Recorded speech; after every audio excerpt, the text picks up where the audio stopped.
Wai, morena tātou, I'd just like to start our hui this morning with a short karakia.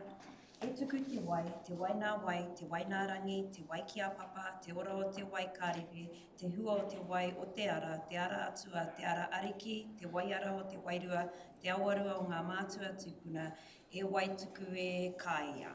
Our karakia this morning is a karakia to waters and the living waters that give us all life, and they replenish us and they replenish our whenua, and to enable the continuation of that flow of water throughout our community.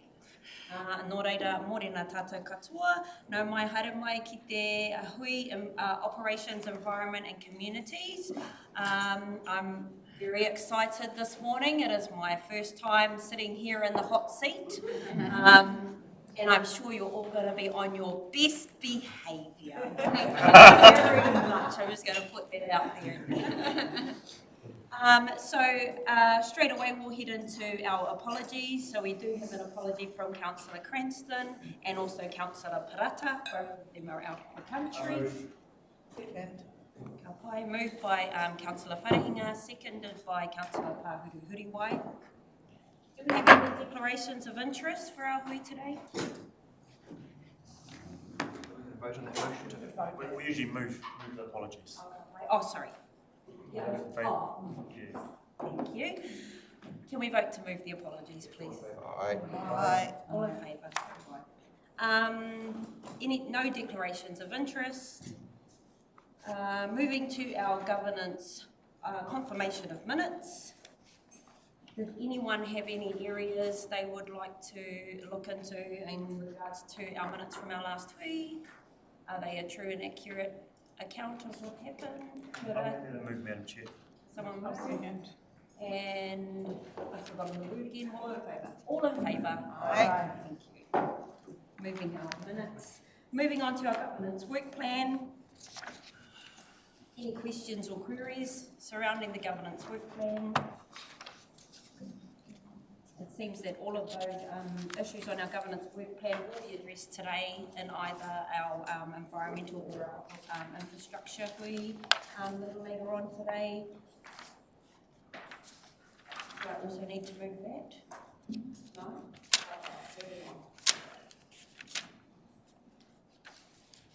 We have no leaves of absence. Any acknowledgements and tributes? No public input and petitions. So we'll move on to our first report. Allocation of the Natural Heritage Fund. I'm going to pass that over to you, Kerry, to give a kōrero.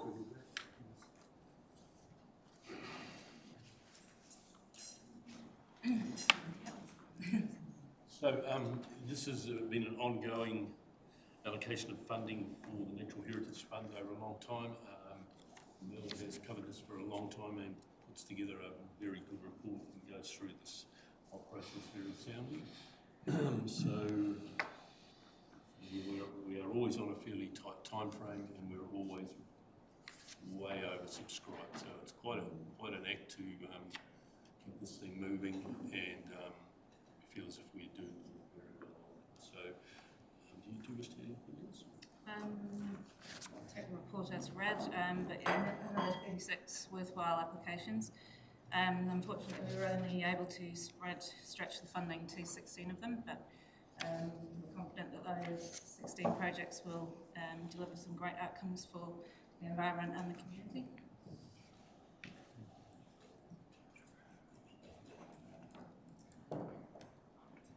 Any questions? Kia ora, tēnā koe, Councillor Cooper. I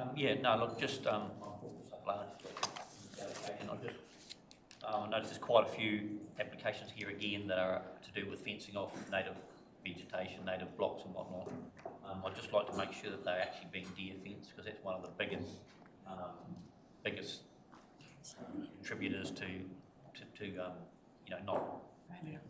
failure of these blocks. So a lot of them fenced off over the years, but they actually haven't managed to carry on. So I would just like to ensure that any that is allocated, they are deer fenced. through the chair, we have taken that into consideration because it's a point that's been discussed quite a lot around the table. We did turn down one application that was for conventional fencing around a new proposed QE2 block, that was at Tolaga Bay. We went back to the landowners and said that the preference was for deer fencing for that rather than conventional. QE2 had approved the conventional fence, but we worked with them, talked to the landowners, and they are keen to reapply next year. We've reworked costings, and they're happy to reapply next year and ask for a deer fence around that. So I think that was a good outcome there. You mentioned a lot of these are full fencing, but this is true, but it's not necessarily full fencing. Existing stands of vegetation, some of it is for riparian fencing and new plantings on farm. And we are not usually pushing for deer fencing, and it's sort of case by case. We can't push for deer fencing across the board in every single project because it's not always necessary, and we do need to look at it on a case by case basis. Any other questions? Happy to move this paper. Moved by Councillor Wharehinga, seconded by Councillor Gregory. I just had one question. How is the amount each project will receive determined? The score for each project is clearly outlined, but the amount funded varies across the project. Yeah, so I did mention in the report that where you look at the cost breakdown that's provided, because some of the things that are requested by the applicant don't necessarily fit within their criteria, so we kind of look at that. And as well, we also discuss with them, and I'm quite open with people and so, because we do try to fund as many projects as we can realistically, and I do discuss that with people and say you're welcome to ask for up to 50% of your total cost or a maximum of 20,000, but it's quite likely that you'll receive a little bit less than that. So most people do, we take that into account. They might look at staging their project, or a lot of them are happy to just fund that extra themselves. They're just happy for the help that we're able to provide. Okay, thank you. So, moved by Councillor Wharehinga, seconded by Councillor Gregory. All in favour? Aye. Thank you. Ngā mihi nui. Our next paper in front of us is the Waihīrere Domain Renewal Project. Something I'm very excited to hear about. Welcome Tyler Clerk, who's our planning team leader. I understand that you have got our report presentation, so I'll pass the floor over to you to have a bit of a quick background kōrero. Thank you.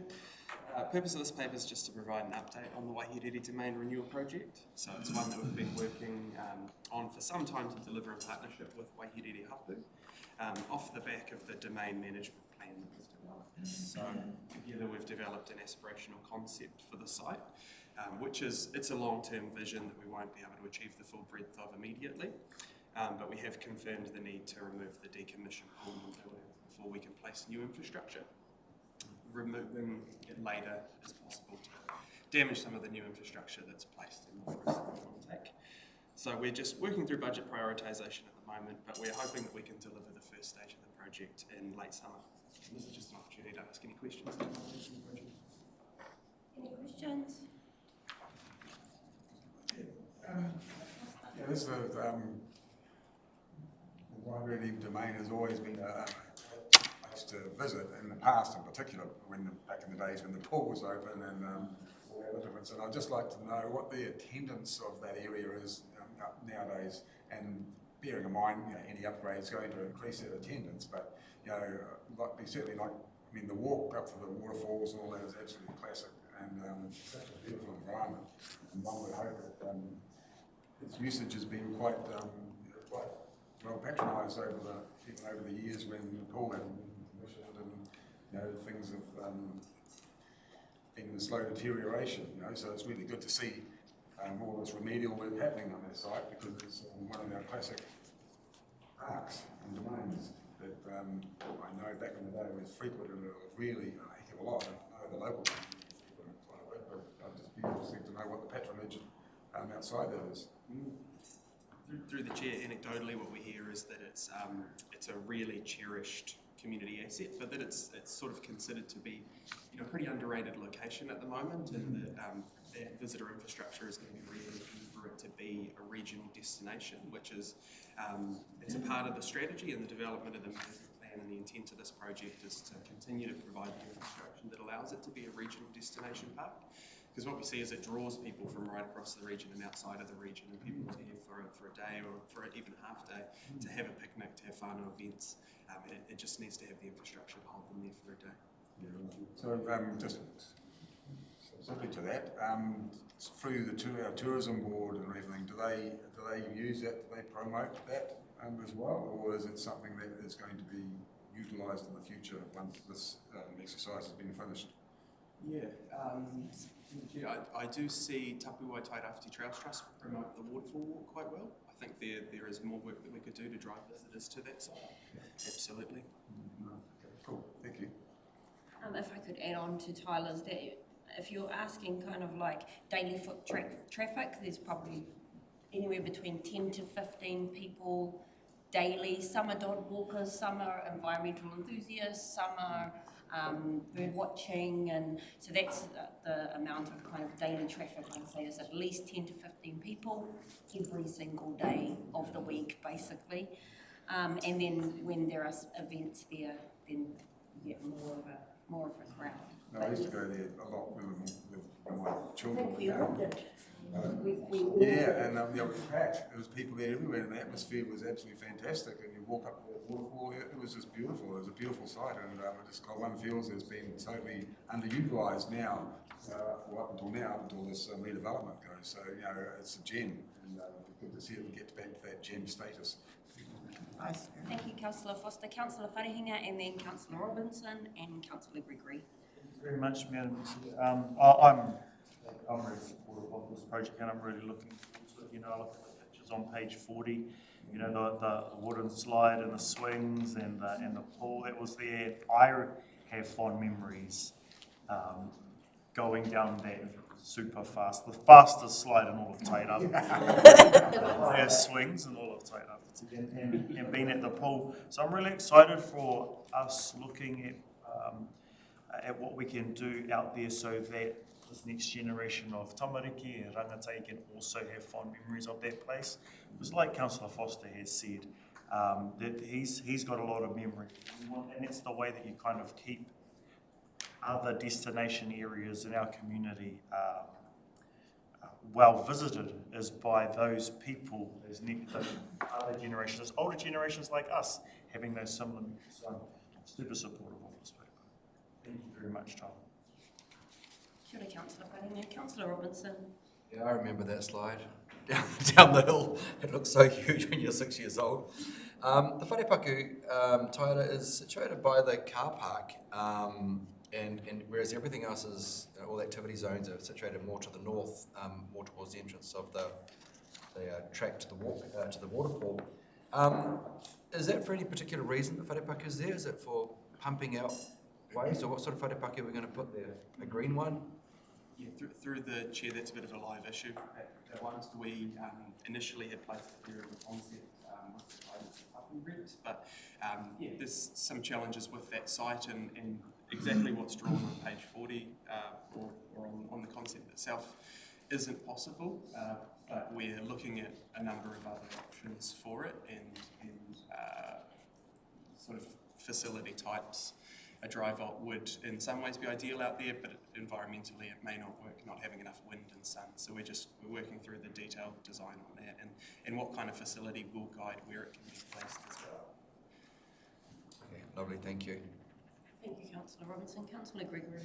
Oh, thank you. I won't repeat the memories. Just give us a snippet. But that slide. That slide. Yes, it's very exciting. It feels very hopeful to see things like this in our agendas again.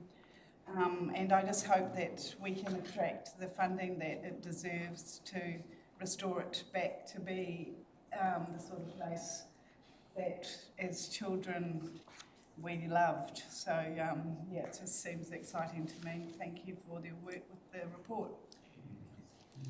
Councillor Gregory. Councillor Tupara.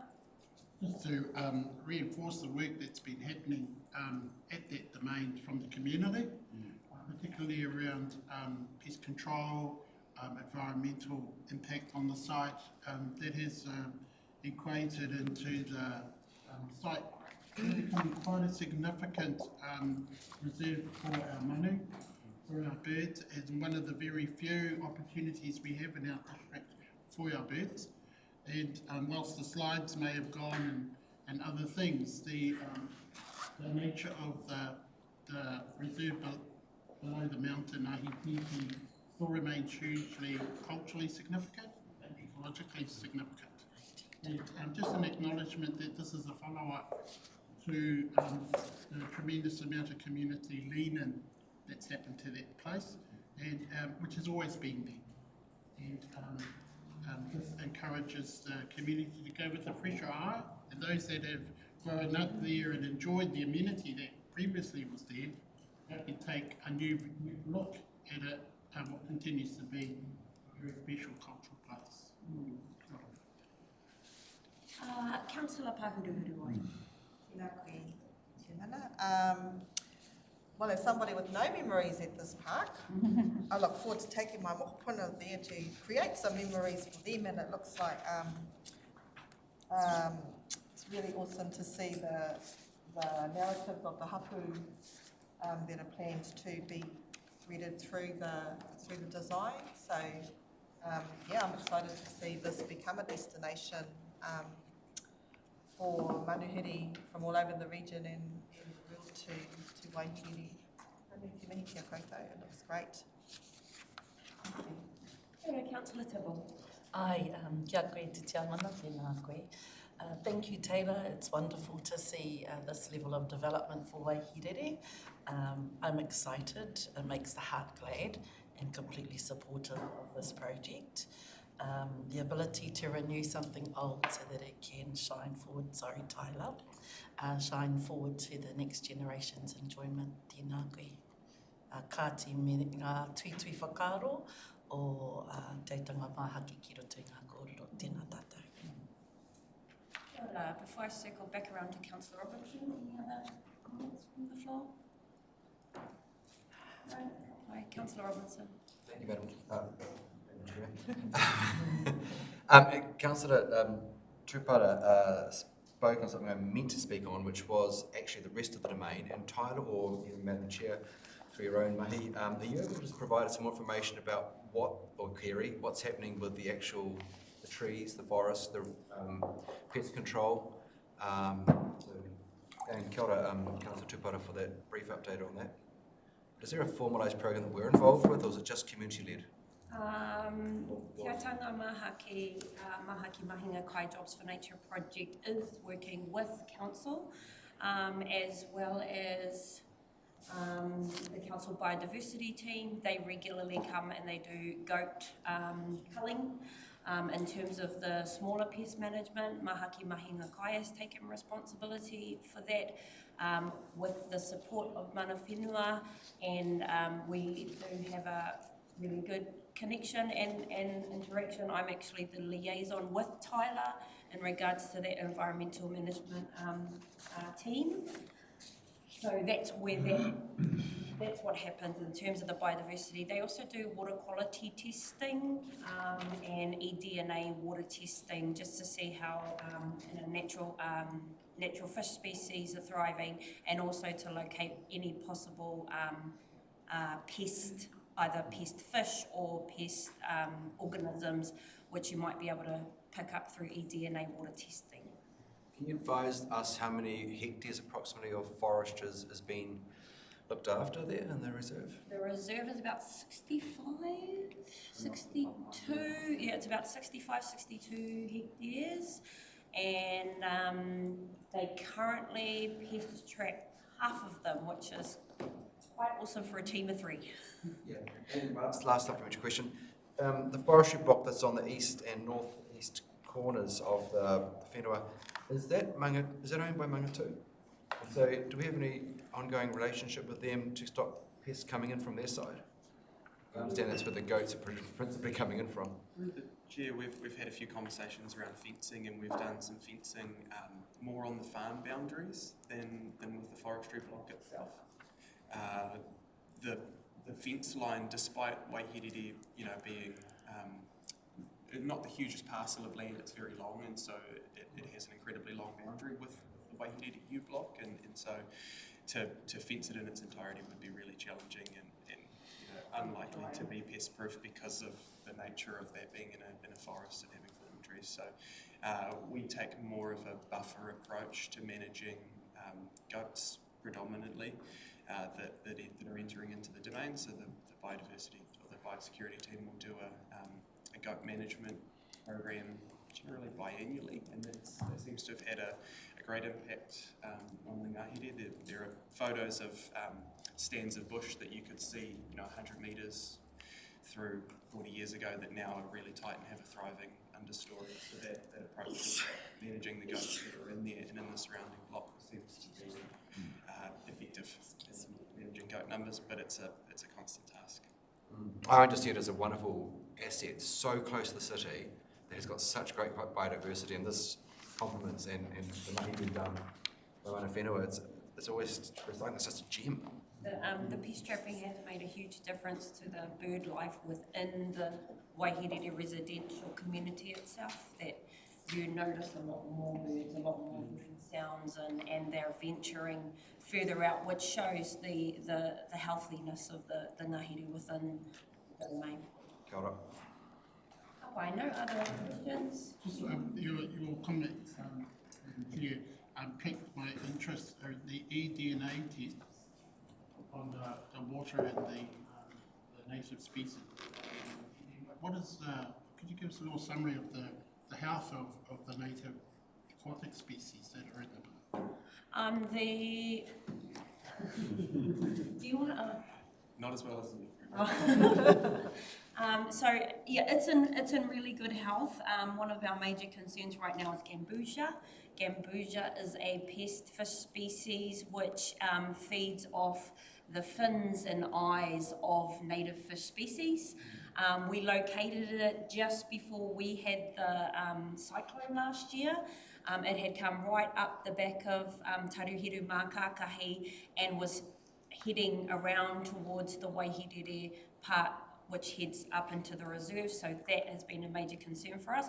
Unfortunately, there are no foolproof mitigation for gambusia, but there are some recommended things that you can do to protect the waterways better. So we're currently having conversations with council, with DOC, and our Mahina Kai team about possible prevention of the spread of that pest, because we would hate for it to make it into the domain. It could be devastating for it to get up there.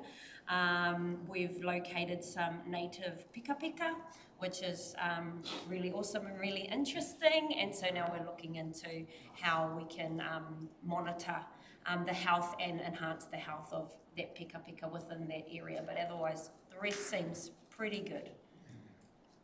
Thank you, Councillor Wharehu. This is great kōrero. Am I able to ask Kerry, Tyler, or Joe, when we do a paper back in regards to the pest control stuff, and is anything coming back specifically about the Waihīrere domain? Because it's real fascinating stuff. I'd like to know what kind of in context of the entire thing. Pest control sits with Carrie, or? We can certainly look at that. I can be in touch with Phil about where they're at with this reserve and others around the room. Yeah, awesome. I'm happy to move the paper. Aye, moved by Councillor Wharenga, seconded by Councillor Foster. All in favour? Aye. Just before we move on from that paper, I'd like to invite you all on the 23rd of November to the Waihīrere Domain Bio Blitz. We're having a community bio blitz on the 23rd of November at around 8:30 a.m, where the community will have an opportunity to come and see all of the different environmental initiatives. I think it might also, if someone in your team or you are available, it'll be a great opportunity to present this development plan to the local community. Thank you. Right. Thanks, guys. You made that really easy, that part of the group. Well done, Chair. Yes. I move 8 AM for the. 8:30 AM, yeah. And a second? So can I get a mover for move into publicly excluded minutes? Second. Seconded by Councillor Robinson. All in favour? Aye. Do the operations infrastructure meeting this morning. Thank you. And welcome to Renewal, and she's here with Tim. Tim's online. So any questions that Zoe might have difficulty with? I'm sure Joe will be totally capable. Right, we've got apologies from Councillor Cranston and also Councillor Parata. Moved by Councillor Robinson, seconded by Councillor Ria. All those in favour? Aye. Carried. Any declarations of interest? We have none. Confirmation of the non-confidential minutes. Have everybody read those? And moved by Councillor Pahuru and seconded by Councillor Gregory. All those in favour? Aye. Governance confirmation. Our governance. We've got our action register. We'll go to. That's on page 9. Everyone's happy with that? There's the last item on the action register report will be the walking and cycling program, the funding that will be presented in this one. Yes. Right. Okay, no queries there. We'll go on to the governance work plan. Everyone's happy with that? We have no leave of absence, with no acknowledgements and tributes, with no public input and petitions, no extraordinary business, no notice of motion or adjourned business. So we'll go straight to page 11 for a reversion of unsealed roads, please.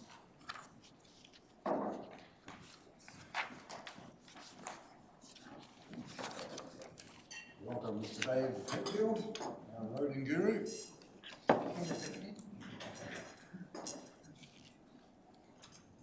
Well, I'll just take the report as read and willing to answer any questions. That's Gregory.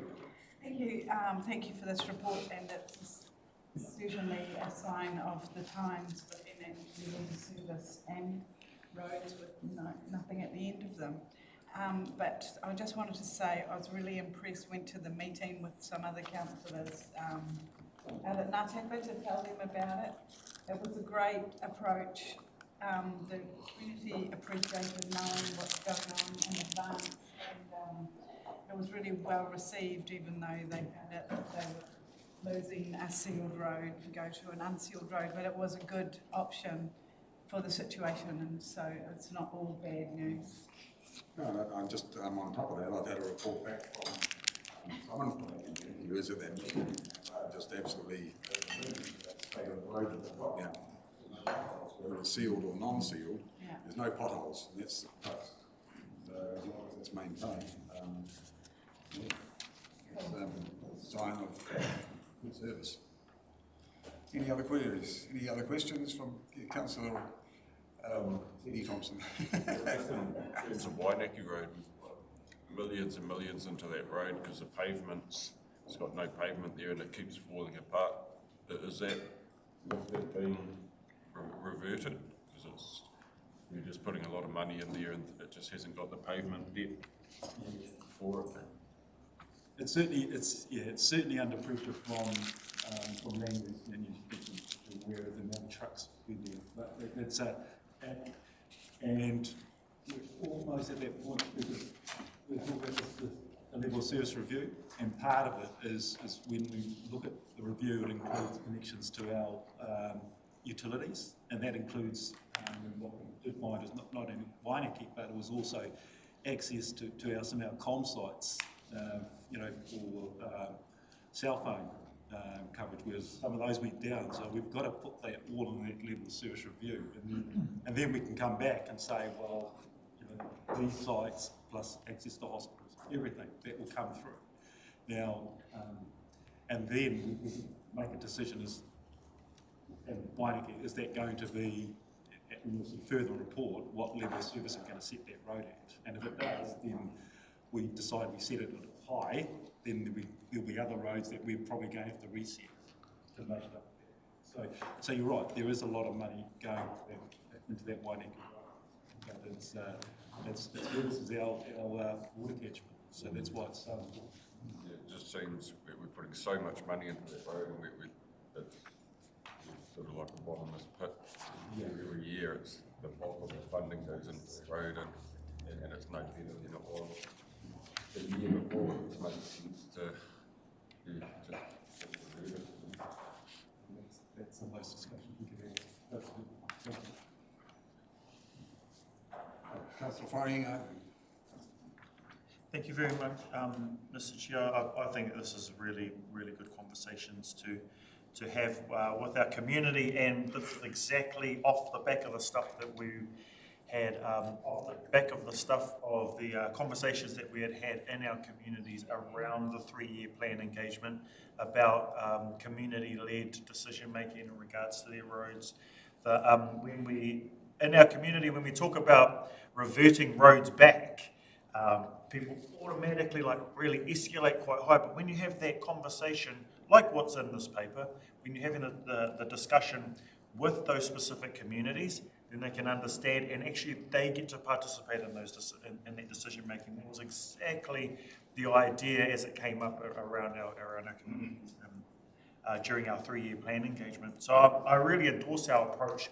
Like Councillor Thompson has said, I think now that there are other places where we need to get together with the community in order to discuss what reversion looks like in that community, what spending looks like in terms of specific places and things like that as well, particularly around Waimaki, particularly around Manutuke, those kinds of areas in the area, out that side of our rohe.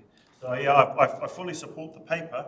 I just in regards to the recommendation, because the recommendation, I'm assuming it's that this committee endorses or understands that staff continue with site-specific community meetings until a sealed or to unsealed policy is adopted by the committee, right? So if we reword that in order to be able to make that a recommendation, I'm comfortable. What I want to know is, would a sealed to unsealed policy be useful, or is that something that staff would be keen on council creating? I personally, as a community-oriented person, like the specific site-specific community meetings, but because of the mention of a policy, it kind of obligates me to ask the question about whether or not the existence of a policy needs to, whether we need a policy around sealed to unsealed. Through you, Chair, I think it would help to provide some of those principles for decision making before you then go and have that community-led conversation. I think that community-led conversation is still going to be important every time, but it would just make sure you've got a framework within which you're operating.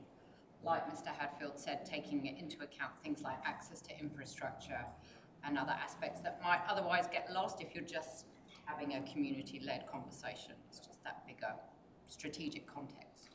Thank you for that, Mr. Noble. I think also supplementary to that, Mr. Chair, if we do have a policy and we do want to have these community meetings, I think there was also mana to those meetings as well, with councillors being, like councillors about that first one out at Ngātapa, then out at the one afterwards out at Ngātapa, having that same energy and attendance with what I will now imagine be multiple communities all around our rohe, just really gives mana to those meetings, and also kind of mana to the decisions come out of those communities. So I want to acknowledge staff and the councillors for going out to these meetings and attending some with me. I wasn't at the last one, I'm sorry.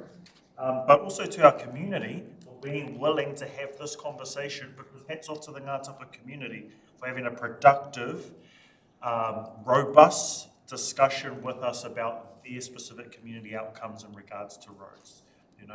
So thank you very much, Mr. Chair. One of the positive outcomes that came from that meeting in particular was a point of call, a point of where a contact point that we can contact and disperse that information. I think it's really important for every meeting that we do that we've got that one contact point that we can put the information to, and then we know it's going to be spread amongst that community, because that's the hardest thing, is getting all the information to our rural community and all the outlying property owners and everything. So it's really important to have that. Well, any Councillor Telfer? Yeah, just one thing to note. Totally understand the reason, the theory behind reverting these roads back to metal roads. But I'm also aware that if I use an example of where I lived, and I don't live there anymore, but Armstrong Road, Wharaturu, the reason that was actually tar sealed was because you actually almost couldn't get out of the road. And the first part, the main part that was metal first was through the native bush, where it's always shaded, it never gets any sun. And honestly, you couldn't. There was two windrows, basically deep trucks, you had to straddle the thing. But if you met something coming, there was only one. And we were fortunate that the forestry company, the trucks all didn't used to come in that way. It was a one-way access they decided that, and they went up and down through a forestry road, and then they came out Armstrong Road. So you only ever have trucks coming one way, because the wheel ruts, honestly, were that deep, because it's always shaded. So that was the reason why that was tar sealed in the first place, to eliminate that. That other road is no longer available now. In the forest, the whole hill's gone and taken that road away. There's not even an option. So it was done for a reason, because you actually couldn't even get out of it. And when we're saying we're going to revert them to metal, and the grader will turn up and collect, we need to make sure it's done, because people will hold us account. So it's saying the grader's going to turn up and you never see a grader. So that was the reason, and I'm not saying don't revert the whole of Armstrong Road, but there's a piece there that's always shaded, and when it's always wet, and trucks just carve it to pieces. So we've got to make sure that this is going to be a policy that grading is done, because people will hold us accountable, and fair enough too. Right, just following on a little, I think, from Councillor Telfer's comments, reverting from a sealed road to an unsealed road, it's just the considerations around health and safety, and the ability of our community to traverse those types of roads, and just keeping in mind the conversion happens, Councillor Telfer sees there's sufficient room to manoeuvre, and whether or not there's a requirement for more signage to help indicate the hazards of driving on such a road, particularly after a time when we've gotten used to the sealed, and the size and the manner in which we drive today, just to ensure there's that extra care. I'm pretty sure that sort of goes without saying. I'm compelled to mention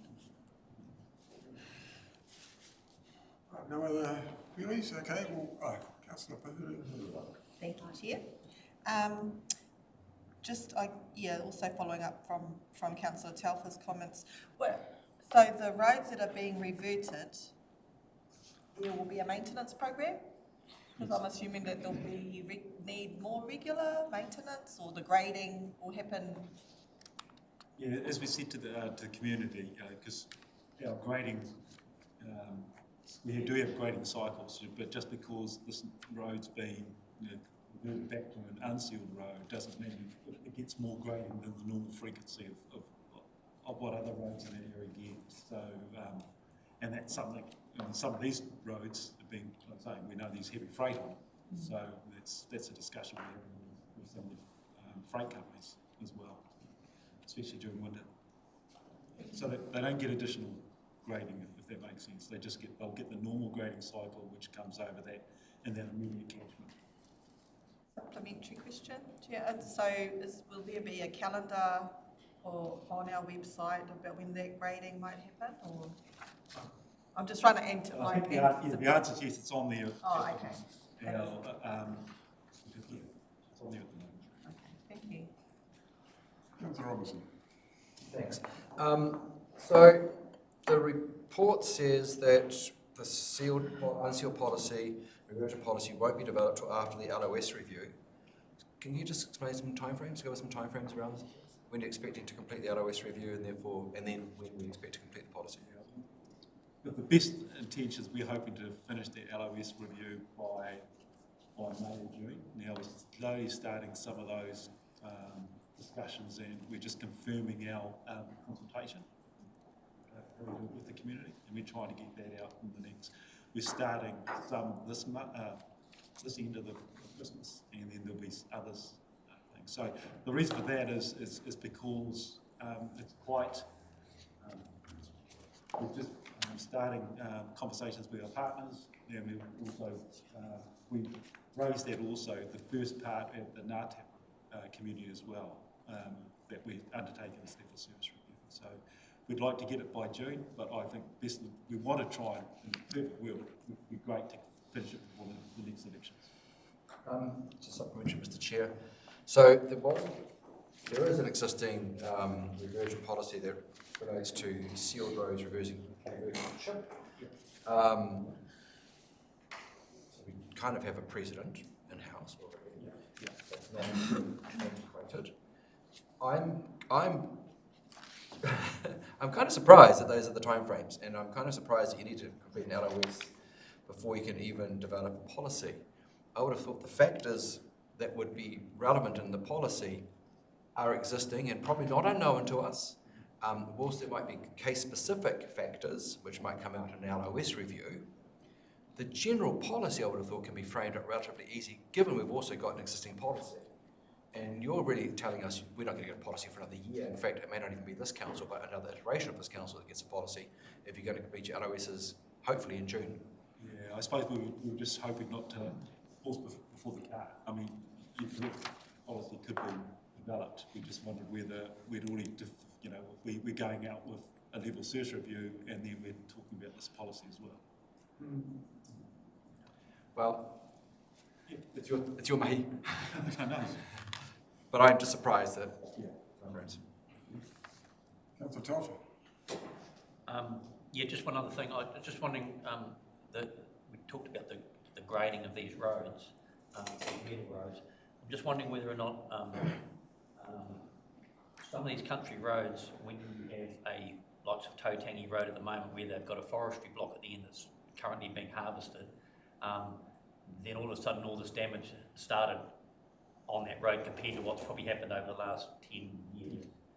Just wondering whether or not there could be some links between departments when these consents for forestry in some of these country roads are issued, that maybe that then gets stepped up, that maintenance on that road gets stepped up, so that we don't end up in a position where the road's just totally fallen apart and waiting until the holes are that big and everything and everyone starts complaining. It's sometimes,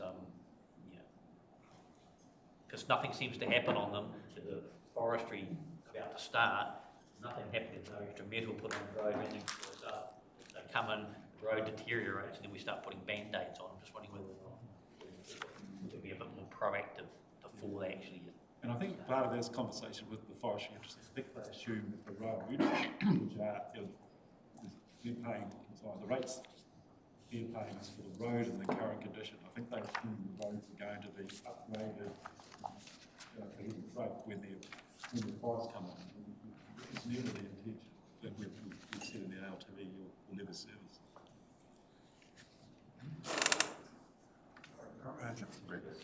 At that meeting, one of the residents told us that the forestry company who owns the forest at the end of that road put $20,000 worth of stones on their end of it to make it viable. I just wanted to bring that up too. I mean, forestry companies do have roading crews and they do a lot of work on roads just to get themselves in and out, as well as council, don't they? Yeah, they do, especially that company too. Yeah, and I'm also happy to, if Josh moved it, I'm happy to second it. Okay, well, the recommendation is until a sealed policy is adopted by the committee, staff continue with site-specific community meetings. Moved by Councillor Waihīrere, Mr. Chair, before we move this paper, I mean, given that that is the motion, we're still having these community discussions, but we're not going to be developing a policy. Therefore, are we going to revert roads in the absence of a policy? Yes, it was this year with Armstrong, Sydney Armstrong. Okay. Sorry, I want to clarify that. So. Seconded by Councillor Gregory. All those in favour? Aye. Carried. Okay, we'll go on to page 26 and the operations infrastructure update.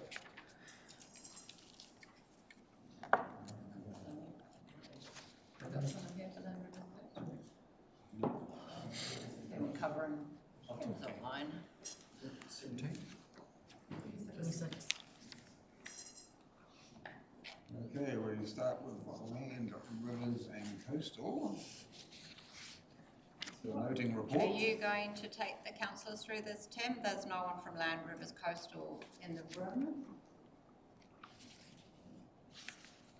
I can do that. Just I'll give it a crack. Go.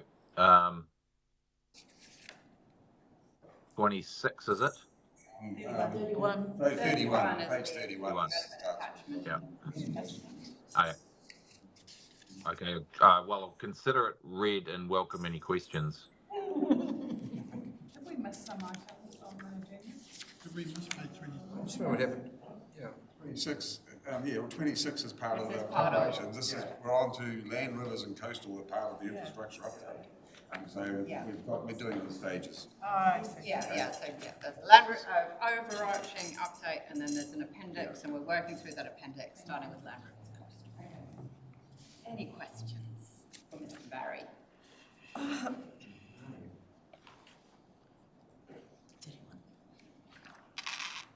No? My questions. Thank you. Nice pictures there to on what the program has been in. Stream clearing.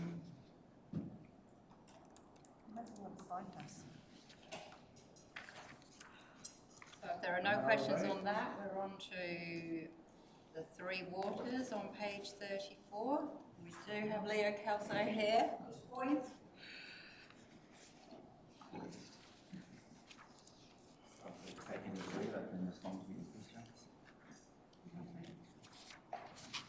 Well done. You got stunned. Well done, team. The report is really well presented. And it's just an update on the different activities that are happening, like for Taupaka, stormwater, Graham Road, Delator stormwater, stormwater resilience, in 3 months. So yeah, all these reports are really good and getting updated every 3 months. So it does show you what's been happening and the work that's been put into all these different areas. Staff are very busy and the contractors. As you can see with our capital spend. I guess, Mr. Chair, the only question I have is that we had been advised that the DrainWise program was severely underspent in sort of the last discussion from memory and was really, I don't know, I guess not hitting some sort of key KPIs, kind of falling under the auspices of DrainWise. Can you just give us a little update, Leo, have things got back on track? Or is my memory of what we were told wrong? Because I have a very strong memory of that. And that is from the last financial period that was obviously severely impacted by Gabriel and the ongoing issues with that, with the DrainWise program and the Capital Works program. A lot of some of those Capital Works moved into this period, which one is that Graham Road project. So yes, I'd say we're tracking very well with DrainWise and good progress made, and that's showing in the performance of the network as it stands. So yeah, on track. Perfect answer. Thank you, sir.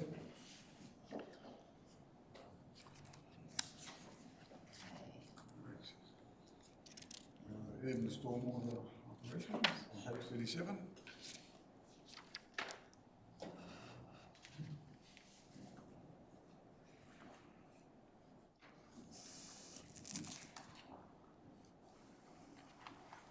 Right up there.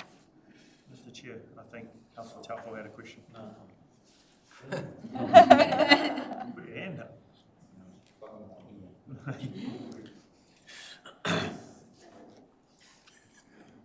On your own stormwater swales, regarded and cleaned and maintained. And you can see how the difference before and after is on these photos, which is pretty amazing. Because my question would be what's the time difference between the first photo and the second photo? Thank you. 38, Brony Road. There must be different days. It's quite a reasonable period.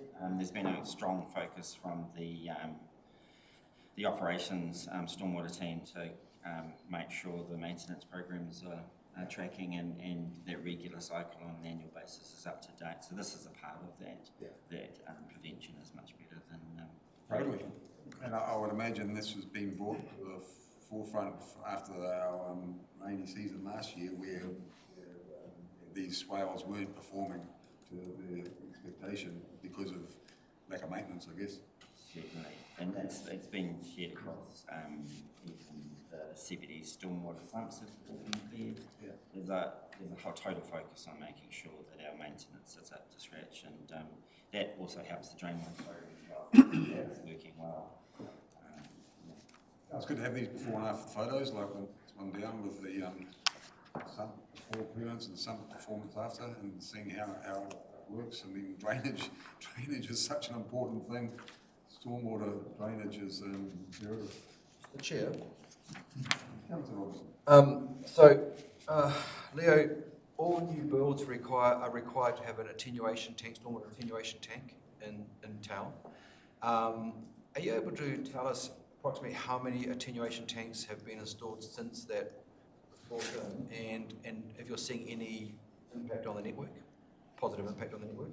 I can't tell you those numbers of how many tanks have been installed, but I know it is a real focus in making sure that they're attenuating to pre-development levels, and it does have an impact on our network, because if there's increased flow into an already at capacity network, then obviously it has an impact and possibly puts at risk either localised flooding or impacts on our wastewater network. So that's critical. The other question I had was, what's your view on the current sort of groundwater level through the city? Because the last period post-Gabrielle, it resulted in a lot of tumu and a lot of problems. How are you finding it at the moment? It's good. It's very, very good. If we, in the wastewater world, there's basically no infiltration at the moment, which is a sign that the water table is very low, and it's sub a metre down. It's a completely different situation to last year when it was at ground level. So we're seeing real positive impacts from that.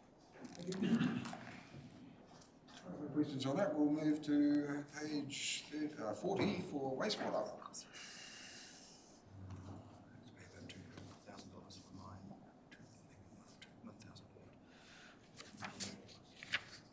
Oh, sorry. Mr. Chair. Councillor, Page 44, I found that, was that like an actual car? Or is it a toy car? I think it's a great picture. It is a toy car. In Holland's car. But it does show you what we find down. How they get them down into the wastewater network, we don't know. But Go trip, mate. yes, if we were Auckland, that could be a car, but Yeah. our pipes aren't that big. Easier.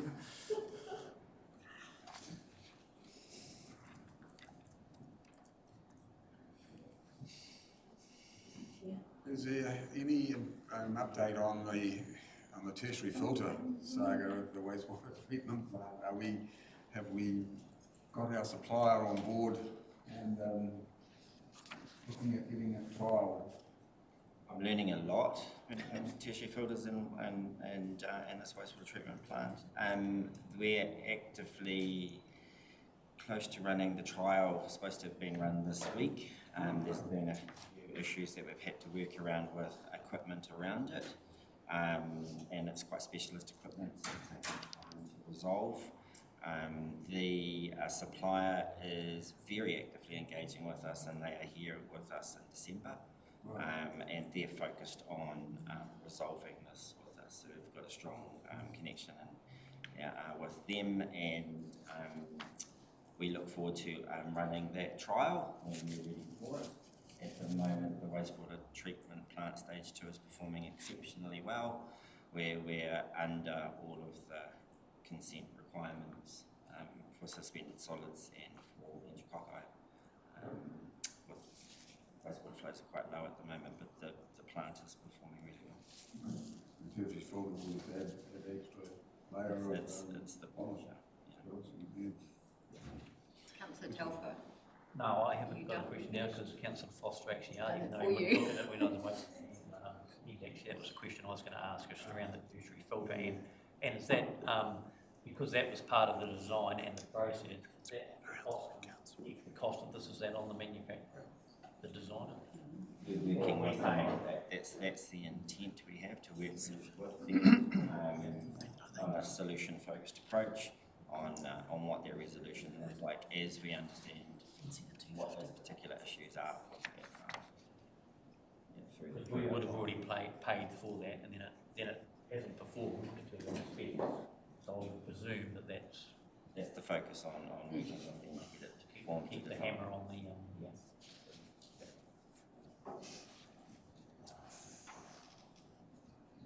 Any other questions? We've got that wastewater pipeline renewals. Now that 3 waters, or the water's done well, there's only 2. It's going to be quite problematic for us, isn't it? Because I came from our workshop and I'm thinking, man, why would you change that? Because everything in a built-up environment is in the same trench, wastewater and stormwater. Why would you separate between a 3-water thing and a 2-water? Because, that decision sits with government. I know. It's something that will work Well, operationally. it doesn't sit with council, does it? It's a government. Yeah, absolutely. Can we do our own thing in this, or are we dictated to by the government? So through you, yeah, so we are bound by the government legislation, which has already gone through the House, and there's additional legislation coming, so we have to work with what the national framework is, and we're used to doing that. We adapt, staff find ways to work together in the most appropriate and efficient way. And you know, there is always pros and cons of it, any choice that's made. Yeah. Thank you, Mr. Chair. very well said. Point of order, because that's not on our agenda. No, it's not. So. It's not. But it's part of the wastewater. Yeah. It's okay. Sorry, what page are we on now? We'll go Water on. supply is page 50. 46. Okay, I have a question, Mr. Chair. What is the state of the sediment in the 2 dams post Gabriel? Is it settled down now? I mean, we put in steps to deal with it, but has it finally settled to the bottom, or is it still? It's currently in the claptrap. It is settled. It's nice and clear. There's still a little bit of sediment within the Williams. We have the systems in place now that that's not an issue, which is fantastic.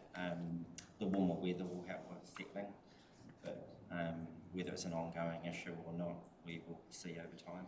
A supplementary question: how did the grass seeding go? The drone grass seeding, and what's the state of the grass seeding to stabilise the slips? Dams?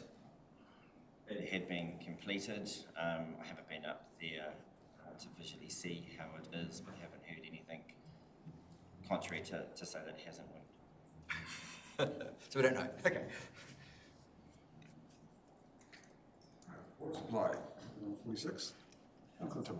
Just wanted to talk about the water supply in relation to drinking water in Kaiti. I've had a number of the public state to me that, Rhonda, what's wrong with our water when we pour it? It's all murky and it takes ages till it clears. These are in Kaiti homes, and I'm wondering how might we be able to understand that? First, I've heard of it.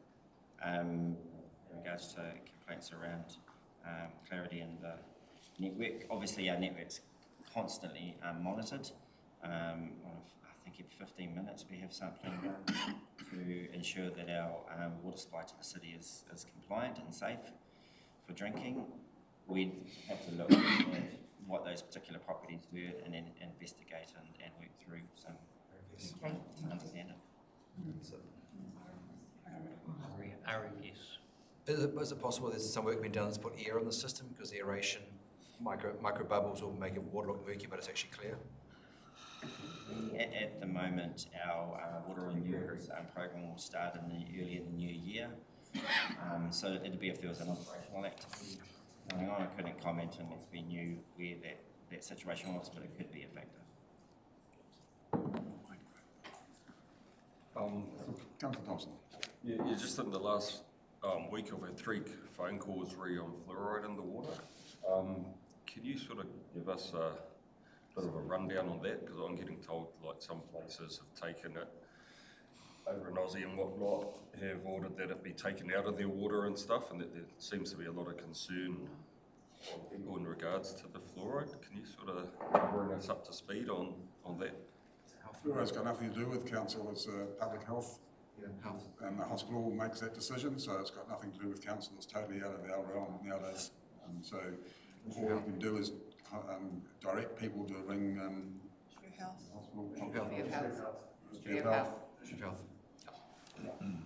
But there's always been a lot of concern in that area from a certain sector. Any other questions regarding water? If we're not, we'll go to page 53, footpaths.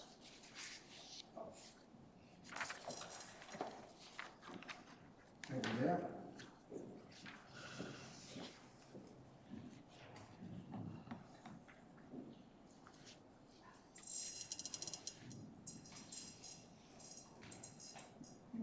I take the Journeys Operations report as being read. Things are pretty BAU, so I welcome any questions. That's good. I don't know if this is in the right area, but is the opening of the 1000-year bridge, is there any news on that? Dave can provide you an update in the next report. I see. Thanks. Mr. Telfer. Just around the temporary traffic management again. Just around the GDP operating procedures for temporary management trials that have been completed and can be rolled.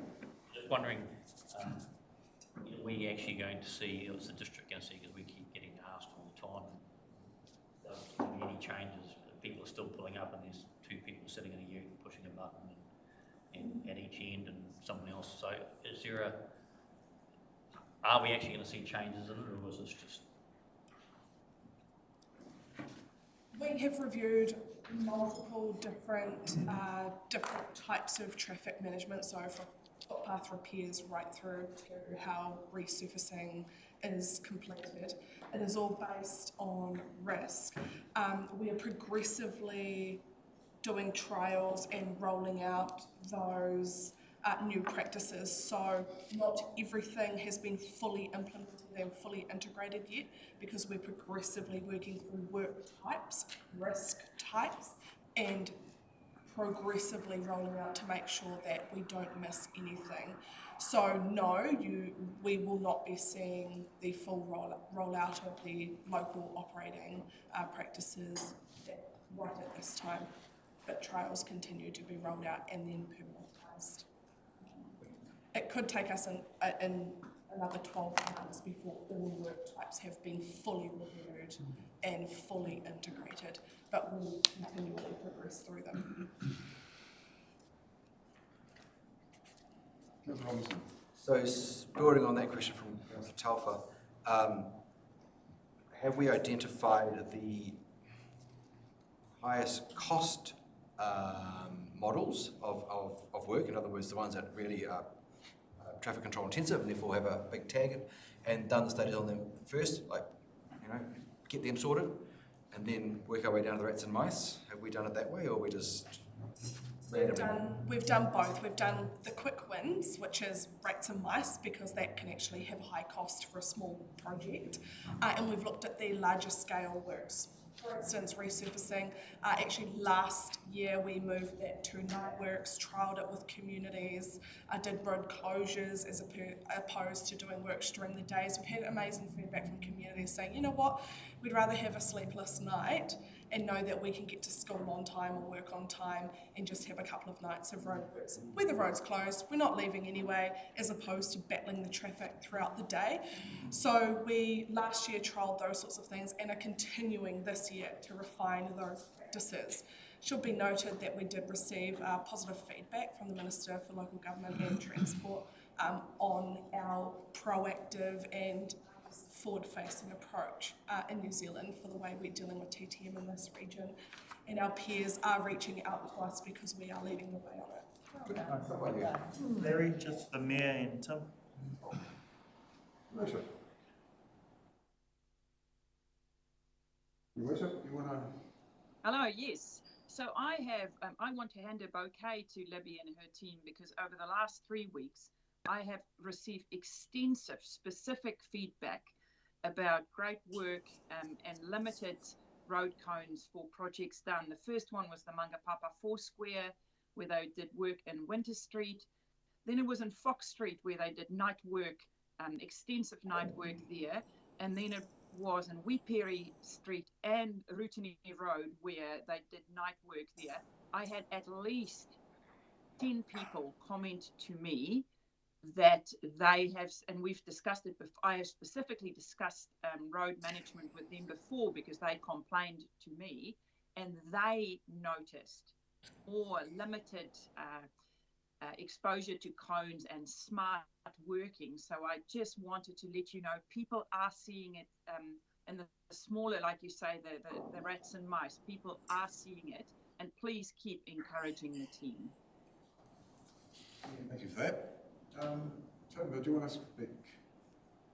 Yeah, just in response to Councillor Telfer's comment about people sitting in utes, I believe that one of the policies of Fulton Hogan, and my colleagues can correct me, is that they don't want their staff in the road corridor, so that's why they work from utes. There might be an education piece there in advising the public that they're actually performing a task while in the ute. I think it could very easily be interpreted as, oh, they're not doing anything. If we don't have those education pieces, we're on a fight to nothing, because it'll always be seen and read as inefficiency when it's actually safety. Thank you. Thompson. Yeah, I've just got a question. Our road safety budget's been significantly cut from 1.255 mil to 554,000. 100,000. Yet on page 96, we've recruited a second road safety support officer. Shouldn't be reducing numbers, not increasing numbers, if our budget's been totally slashed? Is that the next report? The next report you're looking at there, Councillor? Right. I heard it right. Oh, thank you, Chair. Just at page 55, under East Cape Road, the project will be completed with a revised forecast underspend of 430k. I recall when our last meeting when we discussed this, and Councillor Parata and I requested that 430k remain on the coast, not get absorbed into the bigger Tairāwhiti tūtia. Is that been determined where that spend will be? Through you, Chair, we're moving into the next report, which is Journey's infrastructure, and Dave will present to these. If there's any other queries on Journey's operations, if not, we'll... Sorry, that was on page 55. Is that not moving on? Okay, next report. Yeah, Libby's section is just on the operations, which is sort of the maintenance of the existing roading network, and then we move into Mr. Hatfield's about the capital projects. It is, confusing to know where the lines are.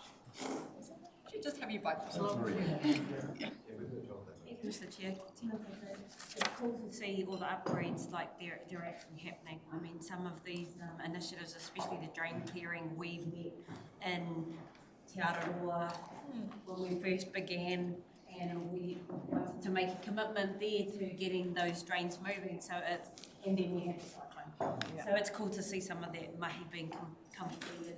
I just want to, in regards to roading, and safety issues, there's 3 areas are really, I keep pushing, and I'm going to keep following up. The first is Bloomfield Road, given the serious accident that we had last New Year's at that intersection.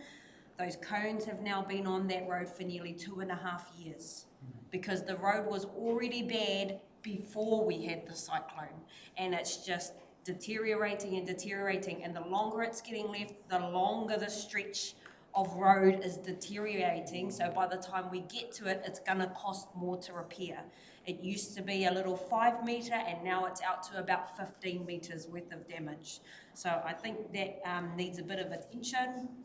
The Wainaki Road entry from the State Highway too is really bad when you're turning in to go to the school there. So now we've got this lovely crossover footbridge, but there have been pothole maintenance, but it just continues to deteriorate to a point where by the time we get to it, we're going to spend more than we have to on it. And then the final one, which is a safety concern for me, is I have picked up 2 people who have got a flat tyre from the pothole at Stevens Bridge, which is just after Greys Bush, or just before Greys Bush. When you're getting there, there's no markings, there's no cones, there's no warning that once you come over the bridge, there's 2 big potholes there.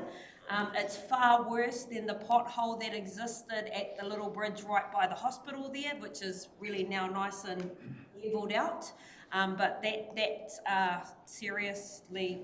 Have you put a request for service in? So I have requested that the 2 people I picked up from 2 different vehicles on 2 different days to drop them off at homes that I knew were down the road, have asked them to put that request for service in, and I've also gone through councillor requests to bring attention to those areas. You got a call about it too from someone, didn't you? Councillor Tupou. Right. Just want to make a point and follow on from your worship. It's been probably 3 weeks and I haven't had a comment about a pothole at all. And didn't go and get Friday fishing chips and not potholes while you were waiting for your order. So congratulations on that. I'm not sure if this is the appropriate time to plug this in.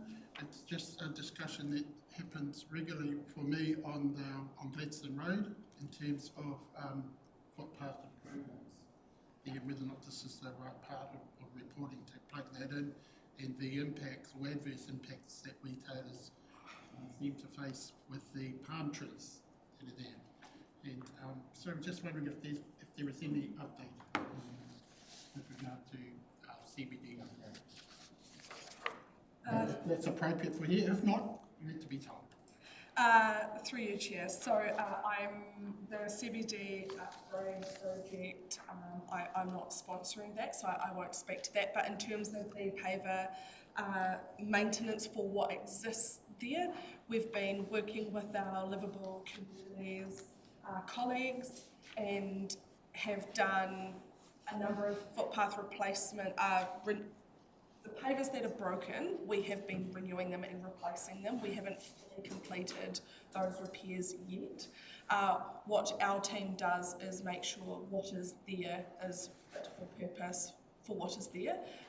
Dave, are you involved in the I think project? Yeah, I think also page 80 might give some, which is a future report about walking, cycling, which includes the footpath. I think it's probably better if those questions are answered there because. Thank you. JD, actions. Chair? Councillor Faina. Thank you very much, Mr. Chair. I do want to speak up in support of what Councillor Rea was saying about Bloomfield Road and also Waihīrere. I have received less feedback about our potholes and more satisfaction, but the ones that I've still receiving a lot of feedback about has been in regards to those two areas.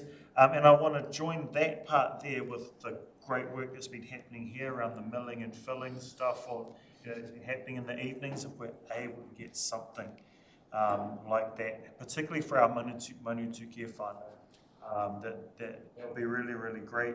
I like the fact that these projects have been done at night time as well. I've heard positive feedback from the community as well in regards to how those have been handled, so thank you very much. Just moving forward though, what I do notice is those who sometimes will put in something that's awesome, and then maybe 3 months later there'll be a little defect in that thing. And that little defect may grow into a bigger kind of defect if we're and we know that that's a thing around that little defect and whatever has been implemented there and that growing. My big issue with it is that becomes the focus for the community as they drive over that bit that we've just cleaned up and tidied up. You know, that's the part that they focus on, and it just reinforces this perception that we're not doing our roading properly and things like that. You know, we all know that our ratepayers, like contribution to roading is around about 30-something%, and the rest of it is external funded, and we're trying to live within our means, but our means aren't very far to stretch in regards to being able to do all of our roads. But it just, when we've dedicated so much time and effort to do that part there, that looks great. Be really good if there was some kind of super short-term check on that thing in order to be able to just seal over anything that kind of comes up as a defect like 1, 2, 3 months later on, after that project has been implemented.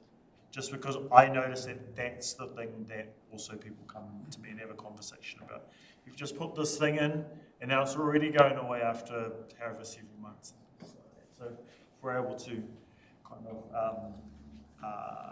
implement those things that would be great. Again, I do want to re-emphasise the work that's been going on right now in the community has been fantastic. I want to talk about a part there too that Mr. Barry had spoken about around an education piece. I think we really need to be doing an education piece around the requirements that are put on us as a council in regards to pothole filling, when we can do these mill and fill kind of projects, all that kind of stuff. You know, there's ETTA requirements saying that you do those at certain times, and you know, all of those kinds of things. Again, for the community to be educated on those kinds of things, because what it looks like to the community, similar to the people sitting in the trucks, it looks like that those are unproductive people. But what it actually is us trying to time the work for the best result, to be able to get the best long-term result in terms of our road. But those are my pieces there. Thank you very much. Thank you very much, Jim. I've just got one question. You're looking at reprioritising the Ormond Road project for delivery. Have you got an indication of when that might be? Is there any timeline on that as yet? That will be part of Dave's report, I think. Okay, so that'll be Time to say. Stop photos of it in here and Thank you. Yeah, there's 2 sections to the road report. Bring up Mr. Hadfield.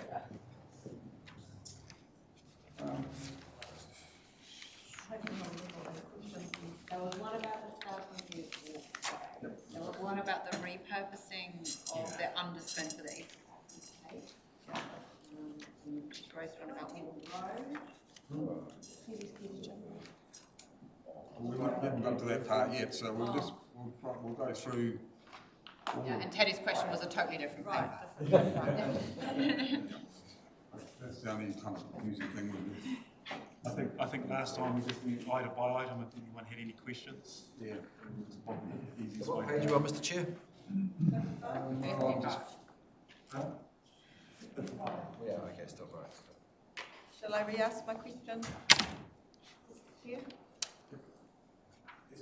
Yes, I did. Thank you, yeah. And I was supposed to answer that we were able to get the project funded by different government sources for the National Transport Fund. And so we had 2 projects up, and that was before was Whananga, and so that's now been funded. Yeah, and that's a feature in the report. So the next one was Ormond Road. And I suppose we see that the transport network is a district-wide network. And so I know Council for years talking about Stevens Road, which is a hub, whereas some of this funding would go towards this.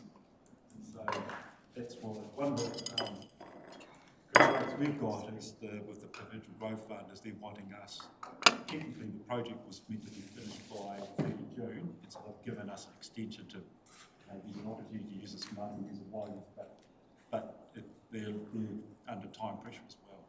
Okay? So they understood both. They said, yep, we want.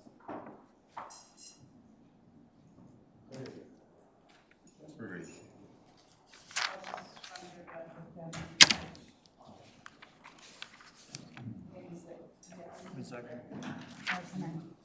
Yeah, well, I haven't put any. I haven't put any pressure on the contract. I said I've been on a couple of projects where we've pushed them for a time they've rushed, and then the projects. So, but if everything aligns, they've said the physical will be complete by the 12th of December, and that, and I've just confirmed to them does that also mean the building inspection completion as well. So they've yet to confirm that, but so earlier this week I went up with Shah and to have a look understands. There's some other elements that she'd like to so there's another discussion we can talk about and see whether there's future funding for that. But I said the 12th, so she's we'll definitely know. It's a critical point that on the deck itself there were some areas where water was ponding, and so they're rectifying that. We're up to this week, and it seems like they've rectified it. One of the small things that might hold up is disconnecting the power, and you'll be an opportunity to go up there. The inside lighting, so people use it at night, there'll be strip lighting, and also on the trail and the students lighting there. But it's just making sure that's connected. So it's the small little tiddly things that are just holding everything up. We have confirmed that the physical opening, physically, the work should be all completed by the 12th. And so we're also working, of course, with Spaces team, Darren's team. When you get there, of course, there's other bits that need to be done. So I'm hoping that by next week we'll get it confirmed up. If everything works, the 12th is looking, the physical works will be finished. And there will be an official opening. Which has to be confirmed. But as I said, we've caught up with Ngāti Ongi this week with Shah. It's looking good. I see all the work going on there. Yeah, Doc are doing a lot of great work too. Just following on the question about the 1,000-year bridge, I don't recall there being a rubbish bin around there, and having a look at Google Maps and doing a drive-by right now, there's no rubbish bin there. Will you put a rubbish bin there as part of this? Because I expect a lot more people will be concentrating on that point, and the space right now is really beautiful. There's no rubbish bin there. No, there is no rubbish bin there, and so I know it's a small thing, but maybe that's something we can talk with the open space team. Because parking's going to be pretty restrictive too at this stage, and something it's going to be a pretty busy area. They take their rubbish home with them, Tony. People don't. They do. It's not too bad. But to get back, what I will, because the last thing you don't want to do, because it's quite a special area, is just to put an orderly looking rubbish bin, you know? Put a nice rubbish bin. A nice rubbish bin. A wheelie bin. Thanks. Just to follow on from that, the most recent number of comments I've received, for obvious reasons, is the trees that are obscuring the stern of the bridge, and whether or not there could be some thought for removing or pruning back some of the foliage on the hill, just to give a complete vista view of the entire bridge. And, Oh, you know, I think when we first put up, we didn't want to go out and have a bare air policy, because it's actually quite nice to see the car start to flower now. So yeah. maybe not all of it, but strategically. Okay, we'll move on.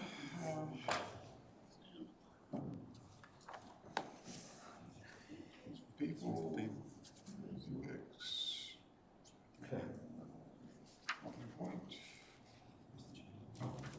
Councillor Thompson. Yeah, just my question on the road safety budget being severely slashed and then us hiring a second road safety support officer. Yeah, I saw that, and because that was also included as there was a report. I added that as part of our footpath and walking and cycling budgets that were constrained. We'll see this in my future report, the next one. I don't think it's in this report. It's in the overall cycling one. Yeah, it's in. It's the budget where the budget's cut, page 96. So we're not quite on that report yet. Yeah. Essentially, I got it. I think it's part of the report to. Right, we can give Mr. Hadfield time to come up with a response. What's that? That's the report. Is it 24/390? It's coming. Yeah. We've got one in between actually before that. We've got all the different photos of all the different activities that are going on. A lot of work.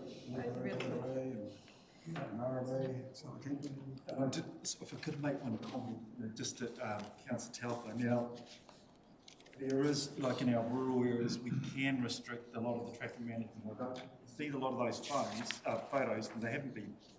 You'll say in those rural areas, there are very few cars.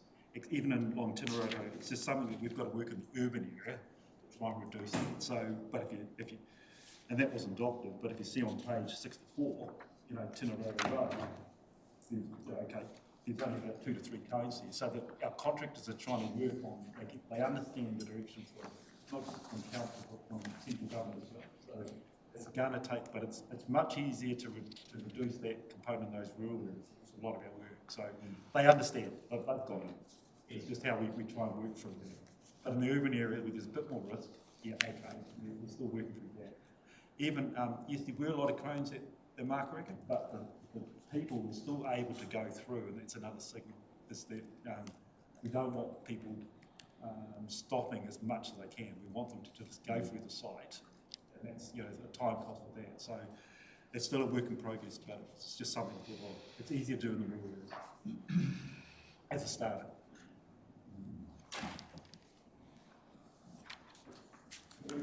One more. It's a pleasure looking at some of these pictures. You know, I know we've still got potholes out there, but compared to what we had a year ago, it's really is quite amazing, I think. And it's great to see the emphasis on road drainage, which is future-proofing that structure. It's hard to knee-jerk into every RFS, and if you do, it's going to be inefficient. So some guys are having to wait. I also appreciate that. But it's just generally, it's great to see things happening and a major improvement. Yes. Sorry, yeah. Sorry. Just looking at the William Petty Bridge, kaupapa, page 64, 65. Looks like there's been a lot of work and consideration done about what can be done next time we to stop the debris gathering around the bridges. I notice on the bridges it's all got all the signs about no jumping off the bridges anymore. Is that going to be the case through the summer? Because you know the bridges are popular jumping spots for the around here, and given it's supposed to be going to be hot weather, are the bridges going to remain closed? So through you, that is a safety concern. The Harbour Master and others in council, not roading, are working on options to facilitate safe options. Sorry, I must have put it. The only reason that it plugged my memory was just around how the wood gathers around the bridge. It's probably not strictly roading, but yeah, I'm sorry. That's the plan for next time. Yeah, so we're quite very happy the reports have come back that we can use that machinery. And so as today, the team are actually talking with WSP in terms of, so now we've got to work out for a term, a trigger action plan. It's just like, well, when we get an orange warning, when do we start enabling the team? And so we're working with the NDTA team because it's coordination between both. Okay. Now, not all of it is going to be for a civil defence emergency. Not every event is, so we've got to work through. So when it's CDM, there's powers that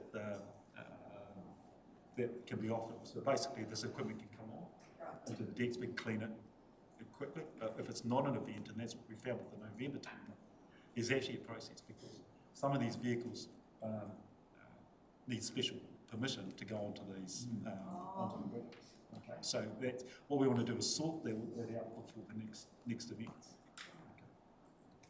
Great, thank you. Because one thing we learned from the November event too is if we're getting a warning, we need to inform the handlers because some of them actually have gone over their hours to work on us.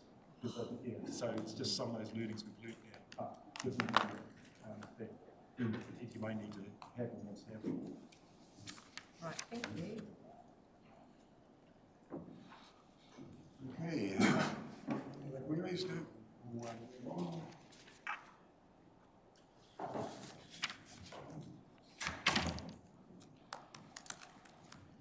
The dollars have been used, utilised quite well. Our previous councillor Burdett will be very happy with that. Great about kainanga and tapu.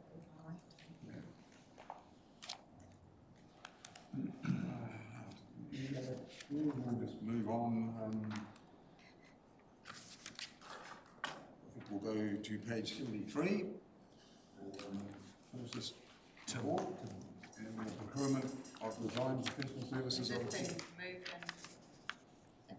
Oh, I move. Oh, yeah, sorry. It's a noting report. Yes, sorry. It is a noting report. It's moved by Councillor Pahuru Horowai and seconded by Councillor Ria. All those in favour? Aye. Carried. Okay, we'll move on to the next report. Procurement of design professional services. Thank you, David. Ted's leading this one. Yeah, I can speak to this one. This relates to the design, well, I'd say purposes to inform of the proposed procurement method for the St Ledgers Bridge. So the background on this paper is it speaks to post-Gabrielle where we appointed McConnell Dow in a broad service arrangement with the intention of moving forward for them to deliver an entire bridge program.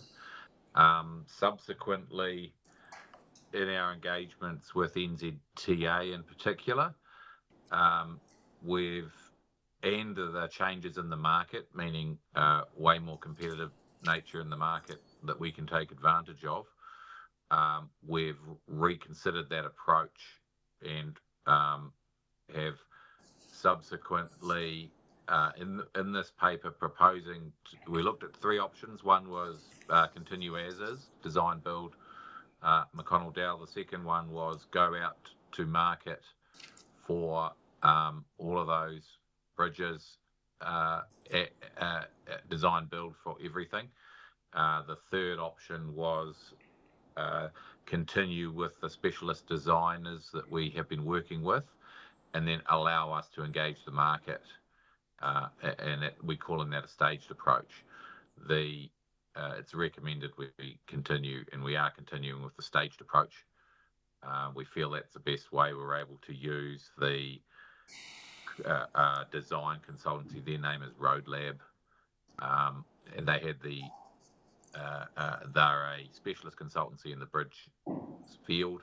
They're able to move our designs quickly and efficiently to the next stage where we can engage the market, and that's the purpose of this informing report, and welcome any questions you might have on that. Councillor Telfer. Yeah, just a clarification point really, page 78, point 18, around the budget for the St Ledger Bridge, it's been funded by the program. CIP allocated 23 million in NZTA, 56 million for the full bridge rebuild program. I'm presuming the 23 and 56 is not the cost we're looking at for the St Bridges. That is for all of the bridges. Is that what you're saying? That was, and I'll also mention that this paper was prepared slightly earlier than we got the latest FAR rates, etc., from NZTA as well. So that's not the price of this bridge, no. But it is the most expensive bridge of the bridge program that we will be building, the St Ledger's Bridge, just based on its enabling works.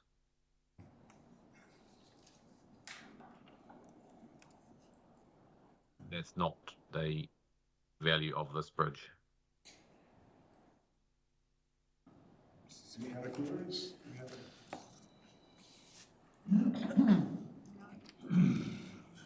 I'll move the paper. So just a noting report. And moved by Councillor Telfer, seconded by Councillor Gregory. All those in favour? Aye. Okay, we're on to the next report, which is actions from the operations meeting on the 12th of September, page 80.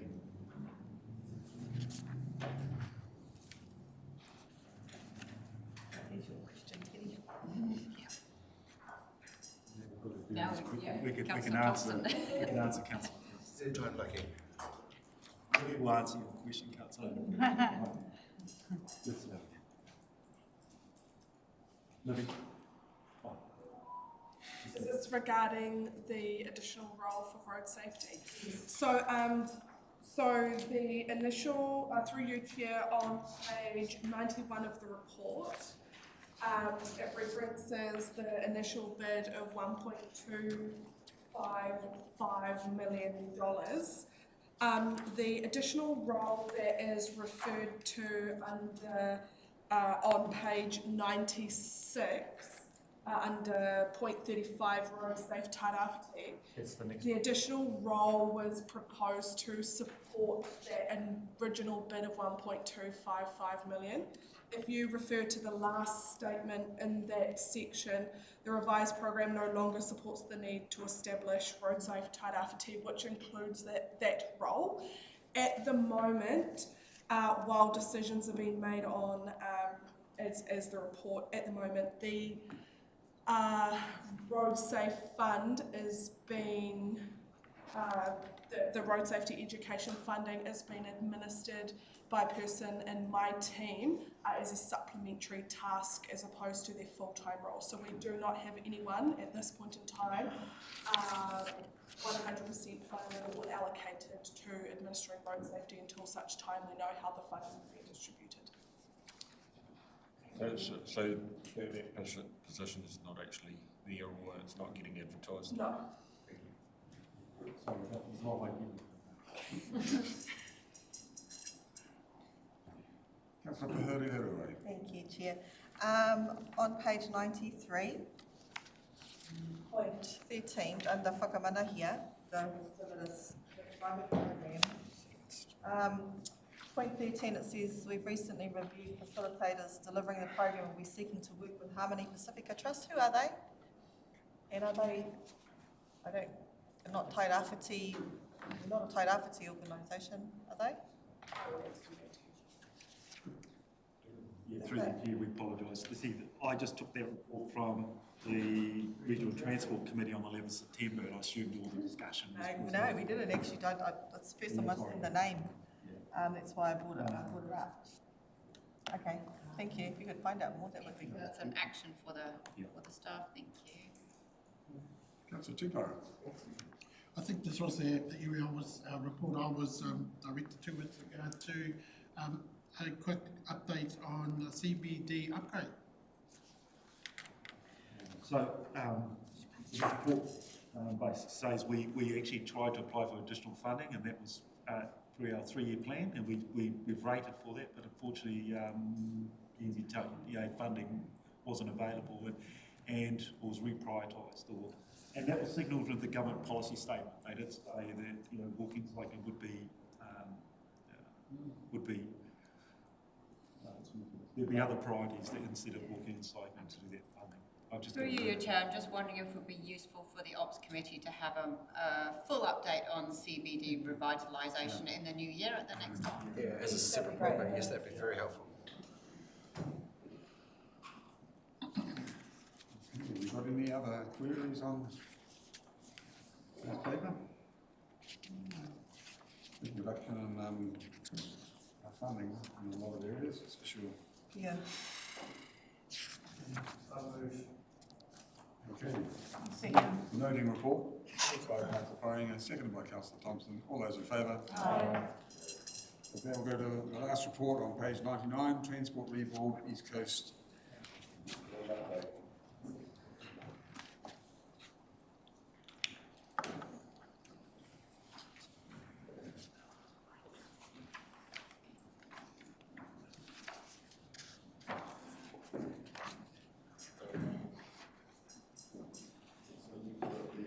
I'll go through the presentation, and then we do have a couple of points that have come up since this was.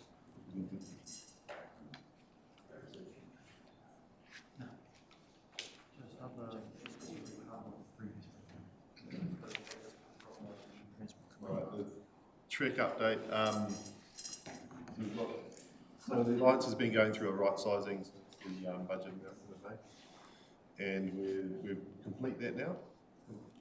Consider that, and we are set up for our recovery only scope, which we've got the details through in here. The recovery funding is, so it specifies that we're to return the road to the previous level of service before the cyclones. So it's not the improvement projects. We have completed business cases for a lot of improvement works, which we've sort of termed as rebuild, but they are not funded at this stage and are not in the so yes. So the summer we've got a large summer roadworks season ahead of us. We've got two programs running in parallel. Our maintenance and operations team have moved out of the Trek Alliance and operating as they were. And they have a large renewals and reseal program, also with 235 this season, and then we've got the Trek recovery program running alongside it. There'll be a lot of short-term disruption with that, stop-go operations, fairly short duration for the reseals, a little bit longer for renewals, and the recovery also. So we're staging works to try and minimise the delays, but there, inevitably will be some disruption on the network.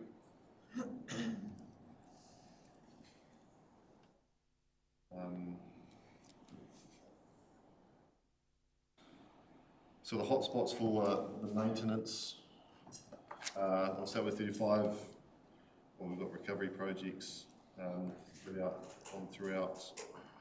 NZTA work on Busby's Hill is ongoing. We're hoping to have that complete by Christmas. See, they're into pavement work now, so they're tracking quite well. And on Stateway 2, there's a lot of work around Atoka Hill, and we've also just completed outside of the Alliance and MO upgrade to the Wharenata lookout. So it's just a pavement and drainage upgrade there. And maintenance and operation hotspots. 35's got 7 rebuilds scheduled. So 2 teams currently working in Hits Bay. Actually, I think they're further south now. They're completed up there mostly and working down towards Mangatuna. Major reseals planned south of Te Puia Springs. On Stateway 2, there'll be a lot of activity between Gisborne and Matawai. A large proportion of that network will be getting a reseal this season. So we've got and 2 rebuilds up on that network as well. And 2 rebuilds also went to south in Tarewa. So recovery work, most of our recovery works is scheduled to be complete by June 25, and we'll be at about 60% by Christmas this year. So by June 25, almost all of our smaller sites will be complete. We'll have a few larger sites still going. In Hawke's Bay, there's one site called Devil's Corner, which is just beside Devil's Elbow. That's quite a complex site on a very tight, constrained area. So that will go through to around Christmas 2025. And then in Tainawhiti we have the Hikawai Bridge, Maungawini Gorge, and Walker Hill, which take us through into 2026. So they'll be our last projects, and the alliance will just naturally get smaller and smaller as we close out the work. Stay away 2 updates. Recently completed Waihīrere number 2 scour. We've got a whole bunch of sites on the Togo Hill and Karakia Bridge number 2 scour protection. You can see here that's sort of our typical scour protection under the bridges. You might not see them from the road, but that's sort of what's going on when we see traffic management on those bridges. It's pretty typical of what we're doing on Stateway 2 and 35 around them.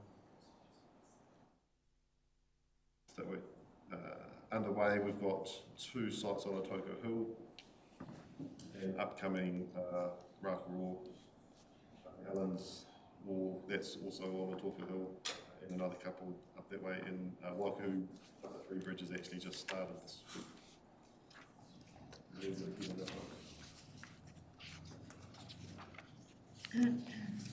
You can see on this map here there's quite a large number of sites that have been completed and still to be done on the Togo Hill.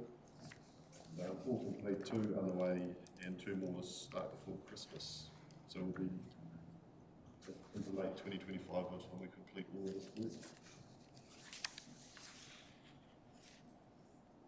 35, we've completed Mangatuna River, 2 sites at Allocation, Kukuru subsidence, 2 Take Hill erosion, Hikawai Bridge number 1, investigations, and Mangakuri Stream Bridge. So that's the Mangakuri Stream Bridge again, another scour protection. We've lost a large amount of ground from the site. Underway, we've got Roro Kotoku Bridge repairs. So there's 2 projects on that bridge. The first bridge repair is related to the structure. So it's just resetting the bearings on the steel structure of the bridge.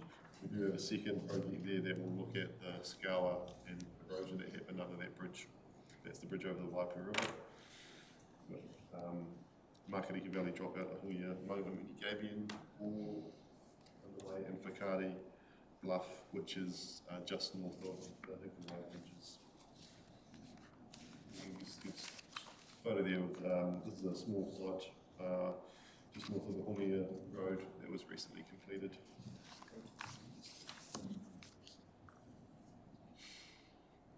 And upcoming is Awatiri Gully, Giru Culvert, Makarika Valley, Kupuro, so a lot of work out there north of Huia.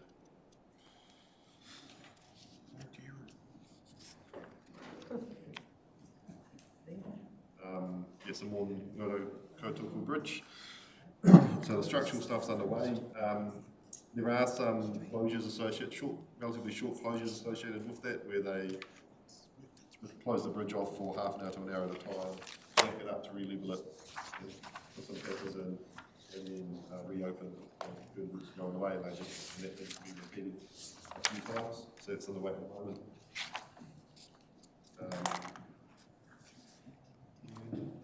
Bridge update. So we're working through the design for a single 2-lane bridge and one for recovery scope.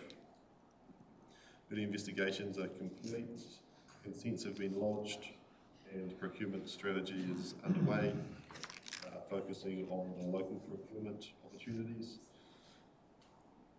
We're hoping enabling works can start early in the new year, and we're continuing to work closely with landowners, council, local contractors to design and scope their project. Waihīrere Gorge. So this was one of the business cases that was underway. It wasn't completed, this one. It was when it was sort of clear that it wouldn't be funded, so we changed to a recovery effort through there on the current alignment.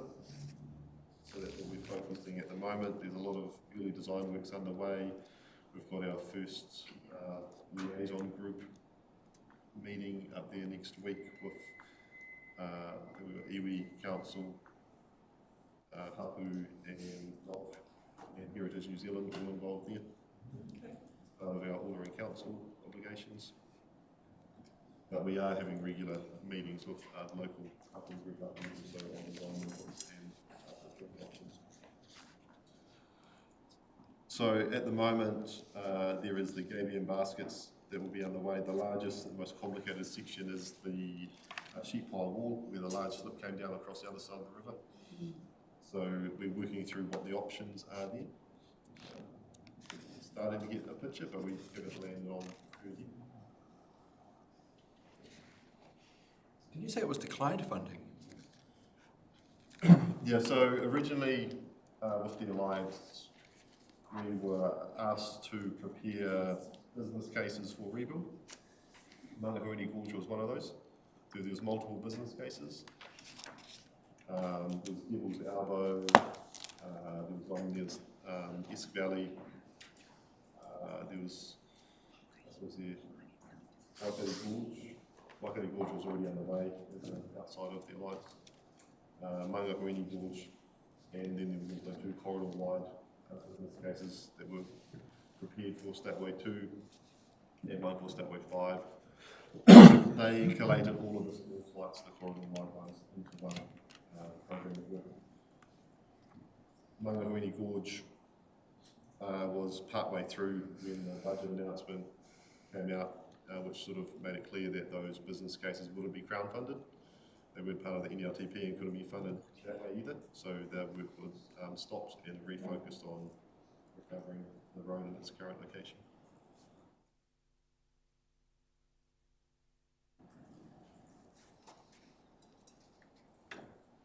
Yeah, so if there's any further inquiries, the best way to get in touch with Trek is you can email directly to info, and then there's the comms channels through the website, LinkedIn, Facebook, 0800 number. We're also doing a monthly slot on Radio Ngāti Porou, which we had this morning. So we're really trying to integrate with our community and keep people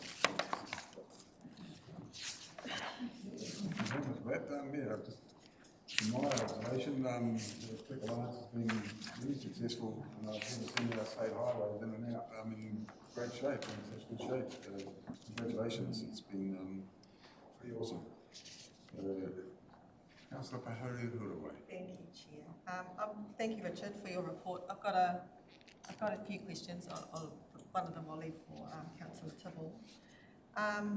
But firstly, to thank the team for the comms. And we did have sat in a session with the Trek team up in Wharekahika in the Renewal Roadshow. And I know they've done that a couple of times this past month, just being available to us, answer questions and have clarification. I asked them to change some of their languaging and their comms that was coming out in the mail drops. For instance, they were talking about pavement, so everybody thought the Tupuna was being built and nobody had been, and so they were able to say a pavement is a road.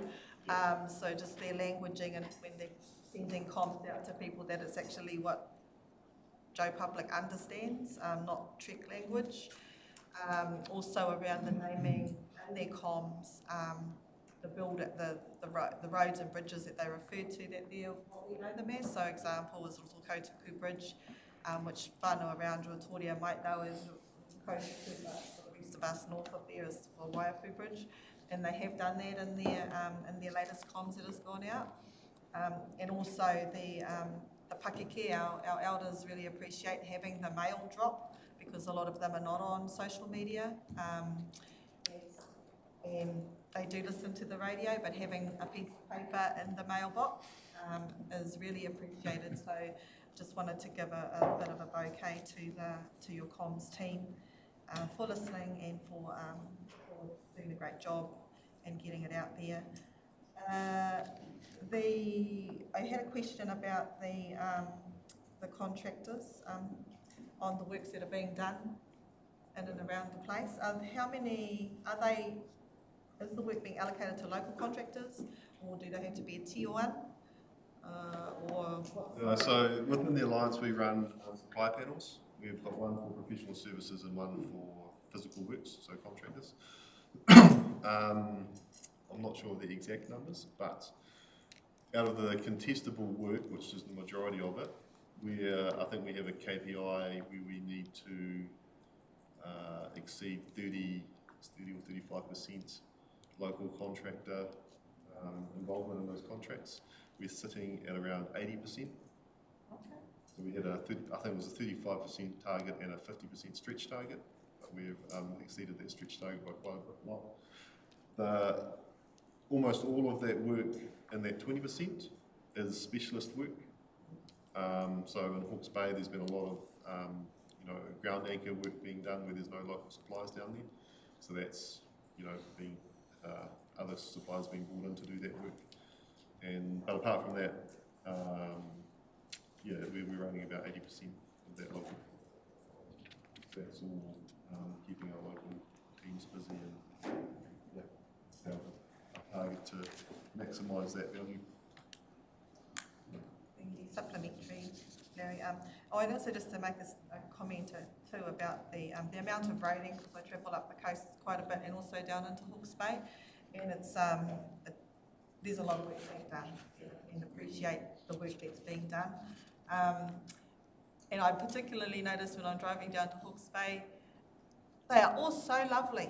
I mean, all the road workers, they all give you a mana wave when you go past every single one to make they obviously have long days, but you would not know it in terms of their interaction with the public when you're travelling through. And I have had compliments too on when you use the timers, so that people know how long you're going to be waiting at a set of lights. There's still some idiots out there who drive far too fast and do stupid things, but in terms of the work that's being done, I just want to compliment you on with that.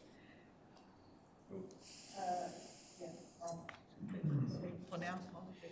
I'll pass that along, and I think our comms team will no doubt be watching online as well, so they'll get the feedback during. Thanks, guys. We are planning to continue the working with GDC on the engagement at those sessions. I think we've got in Te Aroha again next week, so we'll have people along there. It works well. We know that some of our communities are a bit fatigued by the amount of engagement, so the more we can work together and capture them as many as we can.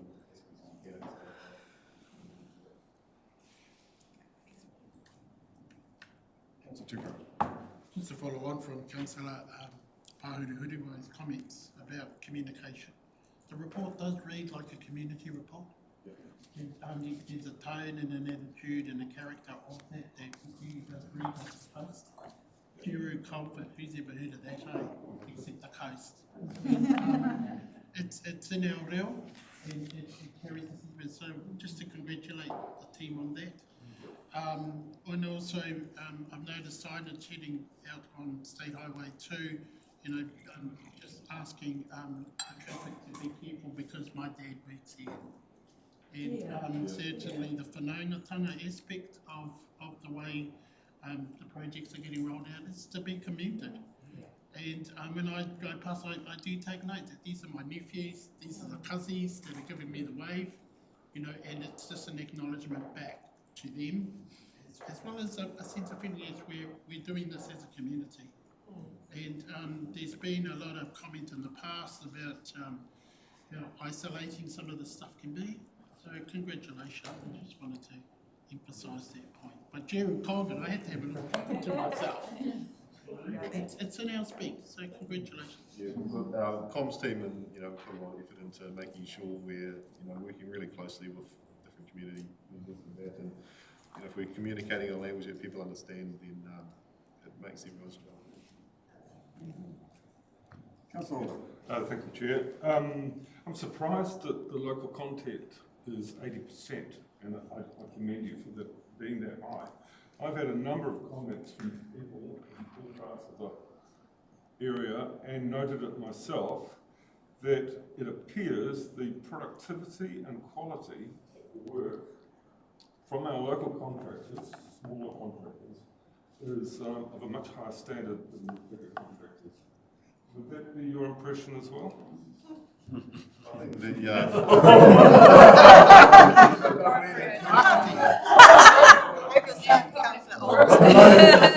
don't think you should answer that. I think a lot of the we have a lot of emphasis on quality delivery in general. So within the Alliance we have a quality assurance team dedicated on the construction within our construction team. So they are going out there and making sure that our contractors are hitting the inspection points, making sure the testings are passing, and that they're just generally delivering really good quality work. And on top of that, we've also got what we call construction phase services team, which is our design, part of our design team, and they also go out and verify all of that. So it is a large emphasis on getting that quality right, and it's probably something that part of you do it within an alliance. You don't always do it outside of an alliance environment to that level. You have a little bit of a different structure. But by having those people dedicated to it, it does mean that there's a big emphasis and a lot of eyes going on in the right. We want to make sure that the value is there and that it lasts as long as possible. Purpose. Okay, Linda, you'd like to comment? So the other items that weren't on the presentation, but through the right sizing, we've managed to reduce our forecast of our budget, and that's allowed us to commit to 2 further projects within our recovery budget. Those are Nesbitt's Dip on Stateway 2, so we're now committed to raising that. There was a press release went out yesterday by the Minister, and also Rangatahi Swamp on Stateway 35. They will also be raised so that they will be above the flood levels that we experienced during Cyclone Gabriel. Awesome. Linda, you have to talk. I was just going to prompt Richard to mention the 2 things that he just mentioned there. Okay, Councillor Tibble. Kia ora, Richard. I just want to have a little talk about the Jeru culvert. Of course, I don't really know what culverts were, so I used ChatGPT bot to tell me, which is the reason for my question. So culvert's main job is to move the natural water away so as to stop erosion.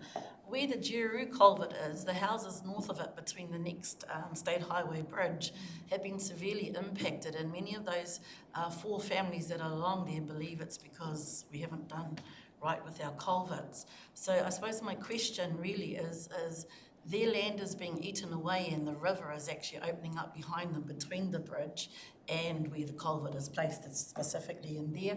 Further down, there's a whole lot more impact there. But the number of aunties and uncles that I've had to say, niece, what can we do about that? I suppose my question is, will this culvert actually cease what's actually happening to these spaces?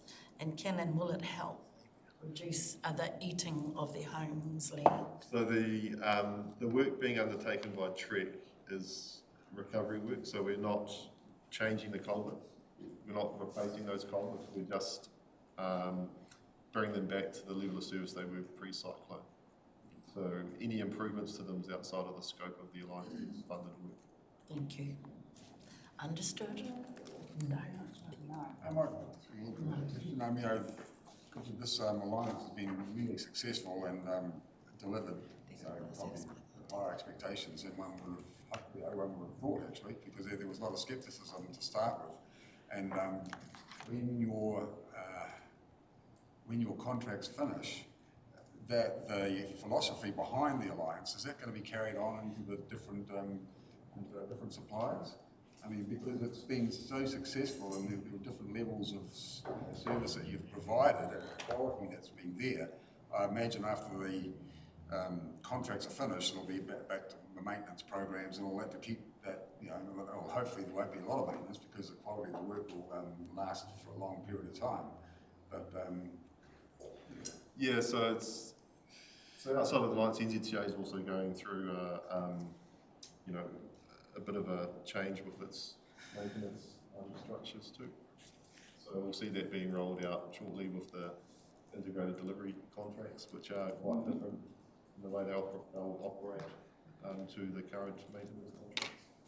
So yeah, that's, you know, some of the changes that will be so lessons learned are going to be in. Yeah, and with our local suppliers especially, you know, they've probably learned a lot through these processes around, you know, quality control. Some of the proof in the pudding will be when, if they go to a GDC site and the GDC engineers in there are giving the same feedback that actually these guys are bringing the same systems they're using within the Alliance and applying them to other contracts. That's sort of some of the lasting legacy and, you know, try and have for the region. All right, Councillor Ria.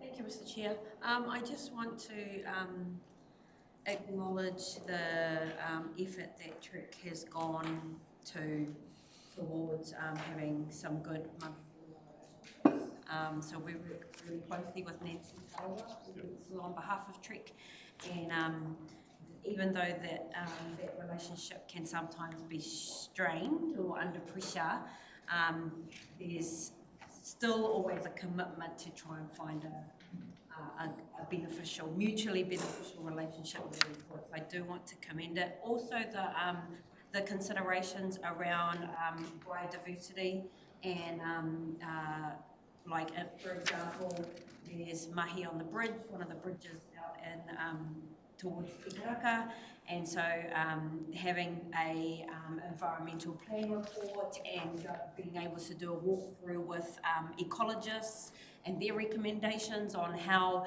the sorry, what do you call it when you put all the stones under because the piles are the rock protection. Yeah, so when activities like that happen, it has a significant impact on the surrounding environment. So to know that those are things that are considered by Trek, that is really, that's a really awesome step forward. And also the going back to what Colin said, I think that his question, local people on local roads, local people on water, local people on environmental and land projects, you just can't beat it because they're passionate about it, they drive over it every day, they want to be able to say to the aunties and uncles down the road, see that, you know, that hole you've been moaning about for the last 5 years? I fixed that. And he'll get a pat on the back and maybe a beer at the pub later on from all of his whānau. So, you told about 5 on that one. Yeah. So, yeah. In the holes. So that's another aspect of getting our local people involved. They're always more passionate and committed when they're working in areas that they live and their families live in. So I just wanted to acknowledge a couple of spaces there for Trek. Thank you. And I'd like to move the paper if nobody's moved it. Moved by Councillor Ria, seconded by Councillor Huru. All those in favour? Okay, that's the end of our meeting. Thank you all. I declare this meeting closed, and I also declare that there is lunch. Thanks, Richard. Thanks, Linda. Thank you, Linda.